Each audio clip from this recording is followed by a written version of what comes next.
Hi everyone, আমি তিথি আর আমার এই ছোট্ট চ্যানেলটিতে তোমাদের জানাই স্বাগত। তো দেখো, আজ বানাবো কুমড়োর বড়া। এর জন্য কুমড়োটাকে আমি এরকম ভাবে কেটে নিয়েছি, নিয়ে ধুয়ে নিয়ে আমি একটু লবণ মাখিয়ে রেখেছি। আর চিনি দিইনি, কারণ কুমড়োটা এমনিতেই মিষ্টি, এতে কুমড়োর জলটা বেরিয়ে যাবে। আর এরপরে দেখো একটা ব্যাটার রেডি করবো। এখানে আছে বেসন, সুজি, লঙ্কার গুঁড়ো, হলুদ, লবণ, আর আছে সামান্য কালো জিরে আর সামান্য চিনি দিয়েছি। এবার ব্যাটারটাকে যেইভাবে আমি দেখো এই যে গুলিয়ে নিয়েছি, এটা খুব বেশি পাতলাও না, খুব বেশি ঘনও হবে না, এরকম ভাবে গুলিয়ে নেবে ব্যাটারটাকে।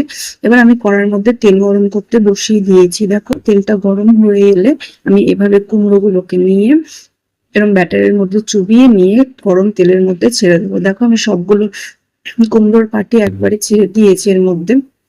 এবার আমি আবার আরেক পাশে উল্টে দিয়েছি, দিয়ে এইভাবে আমি ভেজে নেব মিডিয়াম আছে।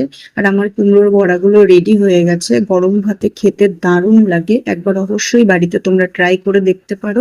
ভিডিওগুলো যদি ভালো লাগে, লাইক, কমেন্ট, শেয়ার আর সাবস্ক্রাইব। বাই।